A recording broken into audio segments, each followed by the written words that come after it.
Perfect. So again, everyone, thank you for joining me on this Wednesday night. This is our seventh time together. There's one more. It's going to be the eighth one. The eighth one is going to be completely customized by you. It's going to be questions. I'm picking already some very good questions. So before we start today, don't forget that next Wednesday is gonna be our eighth time. So it's been 2 months together. It's been awesome. Thank you so much for that. And remember, if you have any questions, any doubts about any technique that I presented or not, about operative dentistry, direct dentistry, like curing, just let me know. And those questions will be answered next Wednesday. So I think it is going to be awesome. There's already very, very good questions. Today it's a little different. What I want to share today is this case here. Let me find, here we are. And I hope everyone is seeing that, right? Okay. Today we're going to talk about this case. And it was a challenging case. But what was really challenging here was to make it last. Because I asked the patient when she came to the office, I asked her, and how long these composites, and the first thing we noticed is the two central incisors, the composite on the central incisor. Then I asked for how long it was there, and she told me it was 2 years. So after 2 years, it began failing way before than 2 years. So this is the situation after 2 years, and this looks like 20 years, like 10 times more. What I think it is important here, and this is one of the reasons why I scheduled this lecture to talk about light curing, is because I am already giving a tip, giving the answer of the biggest problem with this case. What the biggest problem with this case was: lack of planning, of course, probably problems in bonding, probably that as well. I don't know how polishing was made, but the thing is, how can I be so sure that light curing was not properly made? Because we can see several hints that might be or not light curing. It might be light curing only or something else. So let's give some examples. There's no shine anymore. Could be lack of light curing. Also could be what? There's some dentists that they use the adhesive, the bonding agent, as a wetting composite. And we should not use the bonding agent as a wetting composite. I talked a lot about the wetting. The Ultradent has the composite wetting resin. We should never use the bonding agent as a wetting resin. And why is that? Because the bonding agent contains HEMA, which is hydrophilic. We already talked about that. Contains also the solvent, usually is alcohol or any other kind of solvent. Solvents dissolve the composite. On top of that, we apply HEMA, which is hydrophilic. If it is hydrophilic, it's going to bond to anything that it is pigmented. It can be Coca-Cola, coffee, wine, whatever. And it's going to be bonded to the last layer. So we're dissolving at the same time we're applying something hydrophilic that bonds to pigment. So I don't know if it is that. It might be. It also might be that it is poorly cured. Bonding, we can see micro leakage here. I don't know if bonding was not properly done. It could be. Also, it could be like curing. There's one thing I know for sure. There's only one responsible, and this like curing, it is when we have this here, we can see here with my pointer. It is not that the composite detached from the tooth. The composite delaminated from itself. So it is composite that delaminated from composite. When that happens, it's because the composite is poorly cured. The lamination, it is a composite poorly cured. The polymer chains, they're not intertwined. They're not integrated enough. So this might happen when we have this kind of situation. when the composite is poorly cured. So why this case is challenging? Because especially speaking, because we had a plan of treatment that involved extraction of the lateral, the lateral upper left incisor, and I'm going to show why. There was we needed to do crowns because there's a lot of ceramics and anything and everything, but she didn't have the money, so we had to think about something faster, something cheaper, and that was one of the reasons this case was so challenging. So I'm going to show this case. I'm going to come back to this case today at the end of today's talk. But I want to use this case as an excuse to talk about light curing. As you probably know, I'm addicted to light curing. What I do clinically, it is composites. What I do scientifically speaking is light curing. So most of my articles, most of my research in the university, in the lecturing, it is about light curing. And why is that? Probably because my master's as well, and because understanding light curing changed how much I trust a composite restoration, changed all the way I work, how I plan my cases, how much I can trust the material. So this is the idea today. It is to focus on some important, very clinical. I want to be very clinical in today's lecture. But hey, let's say, hey, Rafa. Rafa is the nickname for Rafael. I want to know more about light curing, where I can get that. I can share articles, write me an email, write me a direct message in Instagram, or I will leave here a link. This link goes to my lecture. It's a 1 hour lecture only about, it's a deeper one. Today we're gonna be a fast talk, but the link I just sent on the chat, and remember to use the chat. If there's any questions, any comments you wanna do, there's the chat for that. So I left on the chat, there's a link that directs you to a database on Ultradent's website. So Ultradent has also the Continue Education program, and there's several lectures there, online lecture, they're all free, usually 1 hour long. I have 4 lectures, there's a 5th one coming, and one of those 4, it is about light curing. That's the link if you wanna know a little bit more about light curing, okay? So what I wanna talk about light curing today is that some things depend on us, and this we can change tomorrow. So tomorrow is Thursday, you can change those things tomorrow. What depends on us, on the operator.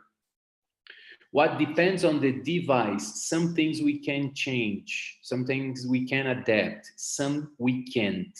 So I chose some topics, not all of the topics about light curing, but I chose some topics that it might be helpful to talk about that. So what depends on us? Angle, stability, tip integrity, and I want to go through those. What depends on the device, the light curing that we're using? Irradiance, collimation, wavelength, beam homogeneity. So I'm going to go really fast. Today's going to be really fast, in depth. Again, it is the link of the lecture. Angle, what that means. This is a very common mistake. Sometimes we do out of the blue without noticing. Sometimes it's impossible not to do that. What do we want? We want light to go perpendicular into the tooth. What we're seeing here is real time. We're seeing how much light is getting into the sensor. If the sensor was a restoration, how much light is going into the sensor when we give angle to the light. So light doesn't make curves. Light must travel on a straight line. So it must be a 9-degree angle to our composite. We can see that this was a light that had 1700, so 1700 milliwatts per square centimeter. On a 45-degree angle, we dropped to 400 milliwatts. So we lost 75%, 75, 3/4. So this much we lost of light because of the angulation. So control the angle. It must go into a straight line, into the composite, into the bonding agent you're curing. Okay. Another one, stability. You cannot dance with the tip. The tip should remain in place. If you're curing number 11, it should stay on number 11. When we keep on doing that, and nobody does that in purpose, that this problem arises when we're curing and we're trying to do something at the same time, either grabbing, I don't know, the applicator or some cotton or the another instrument. If we're not looking at what we're doing, this is when the problem comes. Okay, so we should always look to what we're doing under protection, under orange filter, because blue light is hazardous. So we need to angle and stabilize. Sometimes we can't angle because the light the design of the light doesn't allow us to do that. This is a slide from a great friend here from Brazil, Dr. Carlos Shimokawa. And this might happen, and this is a typodont, of course, but this might happen when we cure and the light doesn't travel perpendicular, especially when there's a matrix involved. So remember that light doesn't make curves. It should be a perpendicular 9-degree angle. If this is impossible, so at least try to cure by the sides, by buccal or lingual, buccal or palatal, at least when we remove the matrix. If the light doesn't go perpendicular, so at least try to do that. It's not ideal, but at least we can try to fix that situation, okay? Most of the problems with composites, and this is scientifically speaking, this is a picture from Dr. Richard Price. Dr. Richard Price works in Halifax in Canada, and it's probably one of the persons, if not the person, that knows more about like curing in dentistry. And this is a picture from him. There are several articles on that with good statistics. Most of the problems with composites, it is still light curing related problems. So we should stop blaming the material, composite, and telling everybody that composite it is not as strong as ceramics as other materials, because we're not even curing composite properly. So this is one of the things. We should start curing composites properly. First thing, stabilize your lamp. Give a good 90-degree angle to the lamp. Another thing, tips. It should be brand new. Cannot be broken, cannot be dirty. Either case, there's a drop of light that it is huge. So we need a proper, protected, and clean tip. So if you're protecting, it's only one sheet of plastic. So it's only one fold. You cannot fold several times. It's only one layer of plastic. The suture, it cannot be over the lens. It must be on the borders, and it cannot be loose. So the plastic cannot be loose as well. It cannot be dirty as well. So it must be clean. It must be protected. Only one layer of plastic. One layer of plastic, there's absolutely no problem. Several layers, when there's crevices, then we have problems. But remember to do that. Even before COVID, we had to do that. One layer of plastic, and that's how it goes. It cannot be loose, cannot be dirty, and must be new, cannot be broken as well. Okay, so stabilize the lamp. We need to reach the cavity. The beam of light must be perpendicular, and the tip clean and protected. Okay, this we can change tomorrow. So tomorrow we can start doing that. This depends on us, and this already increases a lot what we're doing. Okay, now some things a little bit more technical, but I'm gonna be extremely simple on this explanation, and this is gonna be kind of a challenge because I'm going too simple. Again, I know I'm being repetitive. Deeper information, and I highly recommend, gonna be very superficial in this talk. Click the link, check. I don't know, it takes 1 hour. You can drink a beer while watching the lecture.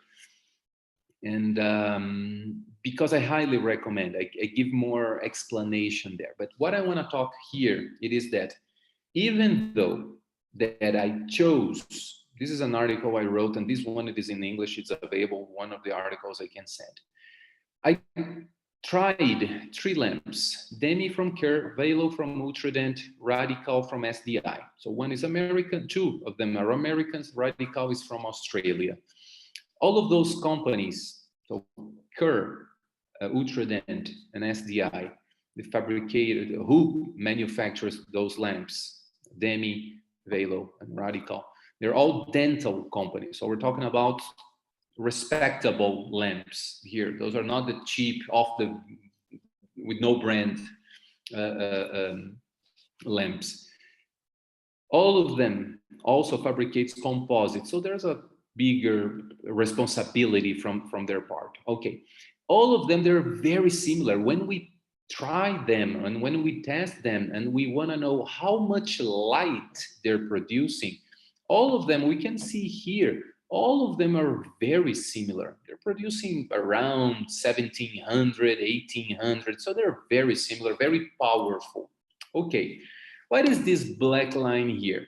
This dark line, this black line here, is the 800 milliwatts per square centimeter mark. Okay, so what is this mark?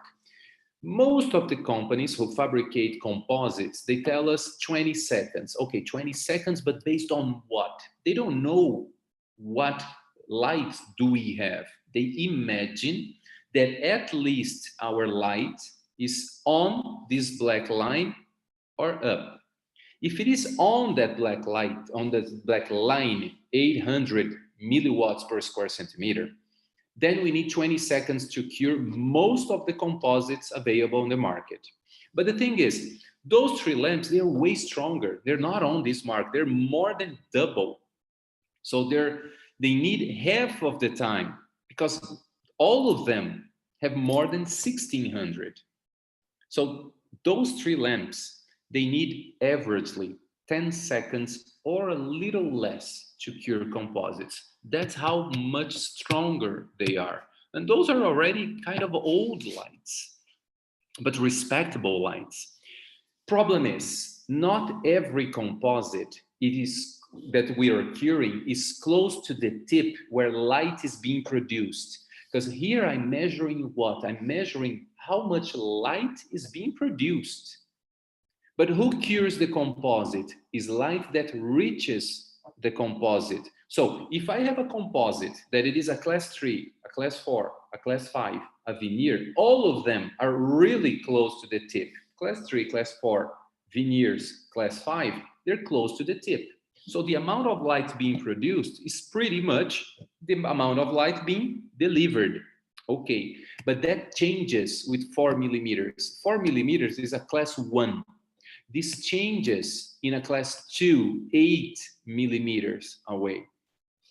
So this is the situation we have now. We have now 3 lamps that produce the same amount of light, but they don't deliver the same amount of light. So I have a light, the green line, Velo, comes from 1800, goes down to 1000, more or less 1000. The other one drops from 1600 to 300. 300 is less than the old halogen lamp that many here, probably as I did, used 20 years ago, 25 years ago, or even sometimes 15 years ago. I retired my halogen lamp, it was 17 years ago. I used the halogen lamps, the pistol for the younger ones that don't remember. It is the pistol one, weak one, there's a fan to cool down, the lamp was weak and everything. So this, we're talking about a very powerful LED, radical, very powerful LED, there's no doubt about it, that when there's distance involved, really doesn't deliver too much light. So it produces a lot, but doesn't deliver. So I'm talking about 2 things we need to take into account where we using our lamps. We need to know how much of light is being produced, how much of light is being delivered as well. Who cures the composite is not the light that leaves the lamp, it's the light that reaches the composite. So you need a light that not only produces light, delivers as well. Okay. Question is, and this is a good question, why, if all of them produce the same amount, why Velo delivers more than Radical? If they produce the same amount, why one delivers more than the other one? Because Velo, they taught people at Ultranet, they taught one very important thing 10 years ago. They taught of that. They thought of a lens that can collimate, that can focus light in one point or one region, not one point, because the composite it is not a point, but in one region. So they thought we need to produce. Producing is not that hard anymore. It was hard 10, 15 years ago, not anymore. So having powerful lens is not a problem anymore. Problem is focusing that light. That's what we need. We need to focus light. We need to understand first how much light is being produced. Most of manufacturers, they will tell us this information. Very few will tell how much collimation there is. So what is collimation? Not losing light in the trajectory. And again, class 3, 4, 5, and veneers, there's probably not too much distance, 1 millimeter. Class 1, there's 4 millimeters, and class 2 has 8 millimeters on an average. This is everyday dentistry. So this is the lens that made all the difference. Okay, so best way of collimation, lens. Second best way, which is so and so, fiber optics. Worst way, but like worst way, plastics. So if there's plastic on the tip, as a, not the protective plastic, if the tip of your light is made of plastic, really consider changing your lamp, because plastic is a very good way to spread light everywhere, but the composite. Okay, so the problem with plastics, it is a considerable problem. Okay, so remember how much light is created, how much light is delivered. We need to understand that. Perfect. This looks challenging, not that much. Again, I'm gonna be extremely superficial. Blue light is gonna cure the composite, it's gonna harden the composite. Awesome. But the thing is, the composite itself doesn't speak the language of blue light. It needs a translator. So it needs a translator. Who translates energy, physical energy, into chemical energy? Because composites, they cure with chemical energy. Someone should translate physical energy from the blue light into chemical energy. Who does that? Camphorquinone, the yellow one, and phosphine oxides, they do that, the violet one. Those are the photoinitiators. They're translators. They translate physical blue energy into chemical energy to cure, harden the composite. Okay, camphorquinone is the youngest one. So the oldest one in dentistry is phosphine oxides, the violet one. Phosphine oxides, they're prettier because they need less light, less amount of violet light. They are transparent, they don't change color. Camphorquinone needs more light, and it is blue light. Needs tertiary amines, is very yellow, changes color with time. But we have both. Older one, phosphine oxides, cures with violet light. Camphorquinone, which is yellow and cures with blue light. Several composites nowadays use both of them. The first one that was used, it was called a composite in the 70s called Nuvafil. In the 80s came to Brazil. I never used, it's older than I am. In dentistry, I'm older than the composite, but in dentistry, I'm younger than Nuvafil. Nuvafil cured with violet light. More modern composites, they cure with blue light. Several composites, not only today, but from this last 20 years, they cure with both lights, because several composites are using both photo initiators, why they're using both, why they came back using the phosphine oxides again. Two reasons, two main reasons, because composites that need to be very white is easier to fabricate if we diminish the amount of camphor quinone, which is yellow. So they start using that again. If we have both and we cure both, composites cure more if we have both. So this is another thing.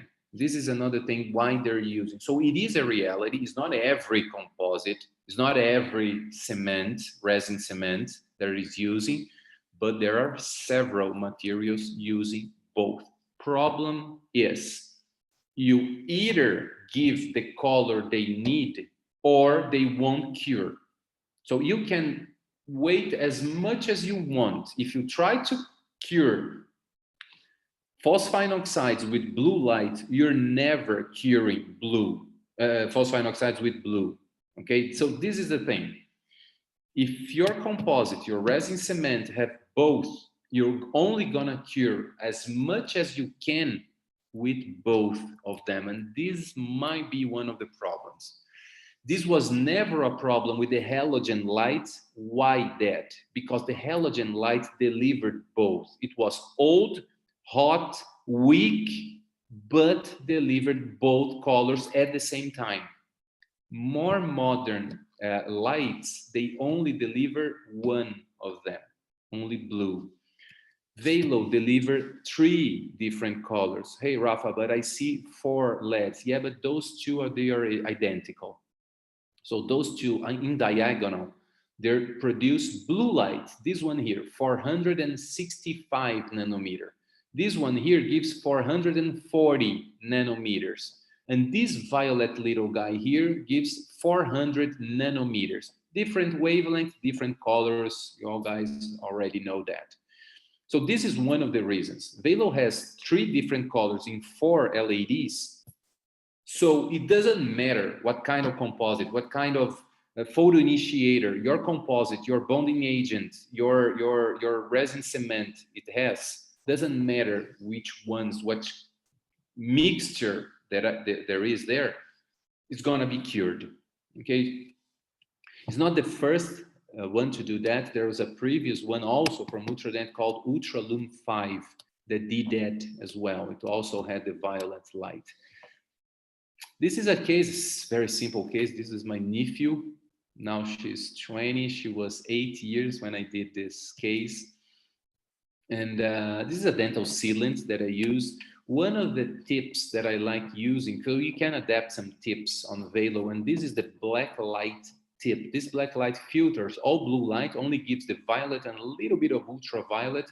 So if the composite, it is fluorescent, we can see in fluorescence. This I use a lot. So if I need to remove any composite, that's the tip I use. If I want to show the patient what is composite, what it is a tooth, I use this one as well. So this is the tip by far I use more and more and more to make a good diagnostic of what it is a tooth and what it is the composite. This is only a curiosity. This is literally my hand again. And this is how big the LED is. It is really quite small. It's not that big, but very powerful. LEDs today, they're very powerful. One last thing I want to talk about, because we're already 30 minutes into the lecture, and this is the last thing, it's very fast. If I have 4 different LEDs, I need all of the colors at the same time, at the same place. So if I have this cavity here, an OD, so a class 2 OD, and I cure with a let's say with Velo like this, who assures me that there is not only violet, I need blue on the proximal box as well. I need every color at the same time and everywhere. So this is one important thing. And I want to go quick on this one. I love this article. You guys are not obliged to like as much as I do. But what this article is saying is that if we cure a composite with a very homogeneous, a very mixed colors, we cure the composite better. So what this graph says, the less colors, the better. The less colors, the more homogeneous, the more even curing was. The less colors that we have was from Velo, which, funny enough, also is the one who has more colors. So how can be so homogeneous and having 4 different LEDs with 3 different colors, even though it is the more homogeneous lamp of all? So this is Velo, homogeneity of Velo at 0 millimeters. This only, as I talked about collimation, it is collimated 9 millimeters away, like a class 2. It is still very collimated light. And let's compare to blue phase style. Blue phase style is another model, another kind of the blue phase from Ivoclar. We have 3 different colors, but they don't mix. They don't mix. Even though they're very powerful at 0 millimeters and 9 millimeters, they're not collimated. So they're not mixed, they're not collimated. Well, if I'm away from the wall or away from a composite restoration, like a meter away, 3 feet away from the wall, we see the separation of lights. But when I come closer, when I'm 1 centimeter, like 10 millimeters, and usually we're not going to be that distant from the tooth, we see that all of those squares, they became one. They superimpose themselves. So let's see that again with protection, with the orange protection I talked earlier that we need to use because blue light, it is hazardous to the eye. So we're going to see that when I come closer to the wall, we can see those squares of each different light being superimposed. Why they get superimposed? Because again, the same lens that gives us collimation is the same lens that also blends and focus all of those LEDs in one place. So the same lens that collimates, it's also the same lens that makes the beam of light being homogeneous. Okay, so it's a homogeneous beam of light, and this is very important for the composite. So when it comes to the light we're using, we need to know how much light is being produced, how much energy it is produced, how much collimated it is, what means how much light is being produced, how much light is being delivered when there's distance. Problem is not class 3, class 4, veneers in class 5. Problems is class 1 and class 2. So collimation is very important for posterior restorations. Wavelength. There are several materials out there that doesn't require only blue light. They also require violet light. So this might be an important thing as well. And how homogeneous light is. So how, it doesn't matter if there's 1, 2, 3, 4 colors on on your LED.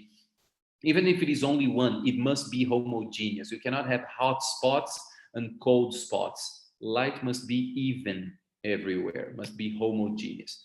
Coming back to the case, Anna, I don't know what you can hear. I hope people are hearing. I really hope. And I don't know if it is the volume maybe of the cell phone or sometimes if you log off or log in. And now I'm a little scared if I'm being talking. Oh, it is. Thank you, Michal. Thank you. So audio is fine. And sometimes that happens. And you know how I fix logging out, logging in again, or as Alicia. Thank you, Alicia. As you said, sometimes click join audio, and I don't know if I am being muted by in your cell phone. Oh, thanks, Anna. Good to know. Good to know. So coming back to this case, I have to ask. I'm a little sorry, my friends, on this case because the patient came and the idea was to change. This is a ceramic crown. This is a metal ceramic, porcelain fused to metal.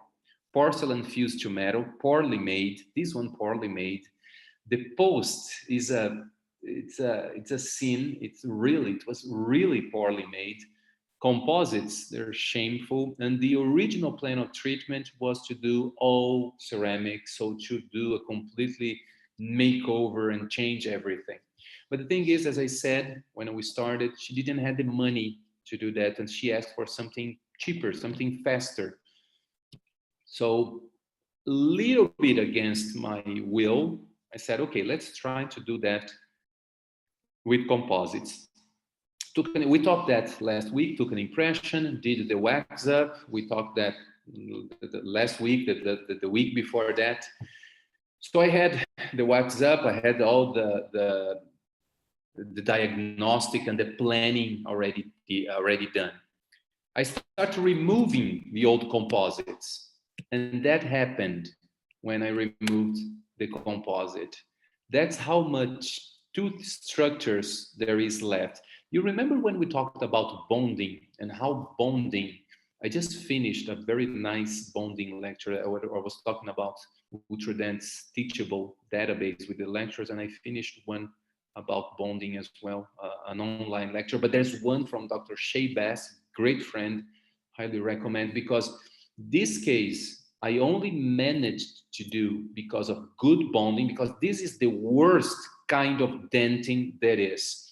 Deep and very mineralized denting. This is the worst kind of denting to do bonding. So we need to understand that if we want any longevity, any progress in the cases we're doing. I am sorry, because when that happened, I had less than 1.5 hours to fix the tooth, and I had another patient coming, and I could not take pictures of every step anymore. And I was working alone that day, so I put the camera aside and I only took the final picture. But I did, as every other case I showed. So with all the layering that we talked on day 3, day 4, I can't remember. Day 4 was late. I think day 4 we talked about layering as well. And anyway, on Teachable, I have those lectures again. If you want to rewatch them in deeper explanation, I can. There's also in Teachable, there are those lectures there. And this is how I did A3, A2 denting, enamel white on top of everything. That's how I started. That's how, oh, sorry, this is the beginning. This is the end. Those are the 2 composites. This is a new crown. I reshaped canine. So let's take a look again. I reshaped canine. I changed this crown and I changed those composites here. Here we have the same old crown. And on the lower ones, I kind of adjusted those composites as well. But I didn't charge to do that. Only she was going to get married. So it was like a kind of not a proper wedding gift, but kind of. So see the canine. So I reshaped the canine. I did those 2 composites and they're still there. They're still there because I did a good bonding and a good light curing. All we need is to do a proper light curing. One of the things I learned, it is that if we give as much light as the composite needs, if we understand all the challenges, all the problems that we face when we're doing that, we make composites last way longer than we're used to see. We start trusting the material way more than we do, and we start being less invasive, more conservative, and more brave to do restorations when we do a proper light curing. So again, this was a very brief talk on a very important subject that it is light curing. I hope that, on this 40 minutes that we talked about that, I brought some light to the subject, sorry for the pun, but a little bit more information. Highly recommend, and I will leave on the chat here again. If you can, don't miss this lecture. I'm on the chat. There's the link for this lecture on the same website. You're gonna see there's several lectures. There's another 3 about composites. So there's one that it is more basic, 2 that are a little bit more advanced. And if you can, check it out. Highly recommend if you can do that. Oh, this again, I was talking about. So this is the post that was really poorly made. I don't know by whom, probably the same guy who did the composites. Okay. Again, this is the lecture I've been talking about.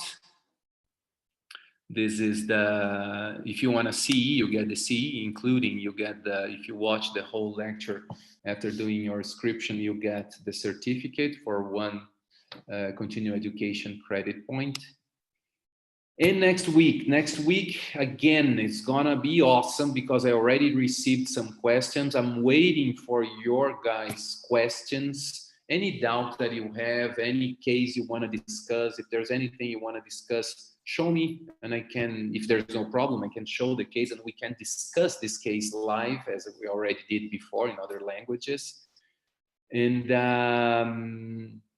it's going to be great joining you guys. I already start receiving some questions. I'm waiting for your questions, for your participation. Once again, Alicia, thank you so much. Olga is here. Thank you, Olga, as well. And more of that, thank you guys for being here. Again, this is the 7th time, so it's already almost 2 months. Next Wednesday is going to be we're gonna make up to 2 months. You guys are being great. Thank you so much. Several known names I'm already getting used to. And if there's anything, guys, you wanna ask, anything, any comments, Andre, thank you so much, my friend. Yanka, you too. You're always here. Thank you so much. Anna, happy to know that the audio is working. I saw Cassia was here as well. Cassia's been, I'm going to give Cassia a medal. I think she watched the whole series, all 7.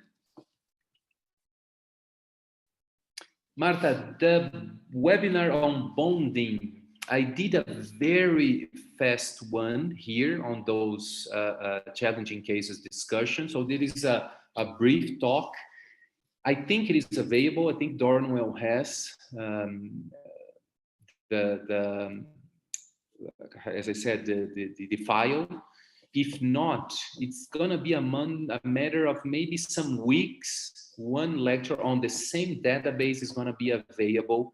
So it's one about posteriors. It's a posterior lecture I just finished. I finished 2 weeks ago, so it's being processed, the file. And it's going to be available on the same database as well, one about posteriors, and there I talk about bonding as well. And I need to know, I know I need to learn some Polish, but Polish is not easy. It's not as easy as English or Spanish. It's going to take me a little time. And I keep on forgetting all the time how is thank you in Polish. It is dziękuję, dziękuję. It's the only thing I know in Polish. Oh, Alicia is saying that the lecture is going to be posted in Facebook soon. It is not dziękuję, dziękuję, dziękuję, dziękuję, dziękuję. Is that Cassia? Thank you, thank you, thank you for being here all the time, Cassia. You're the best. Thank you so much.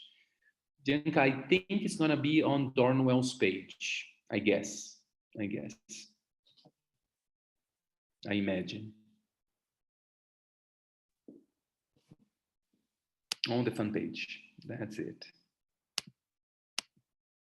Oh, and again, my friends, where you should submit your questions or your case if you want to discuss or anything through my email. It's a good way.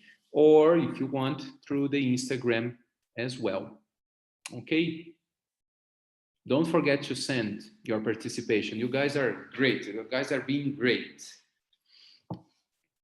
And if there's nothing left, any more questions, my friends, thank you so much. I know it is getting late in Poland, it's getting late in Slovakia, in Czech Republic.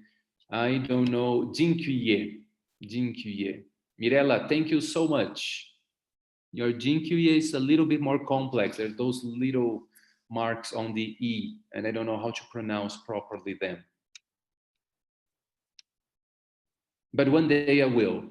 One day I will. Now that I live closer to Poland, probably I will learn a little bit more Polish. But I have to learn Czech as well. Only the hard languages. Oh, in Slovak, Petra, how is that? I don't know how to. Petra, you have to teach me that. How to do that. Awesome. My friends, take a good rest. I know it's getting late because if it is already 8 here, it's already almost 9 o'clock for you. And I will.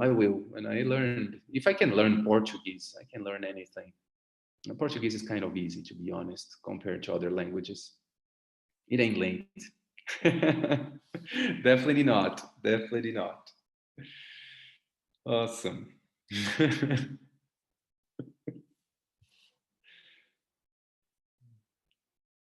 Very good.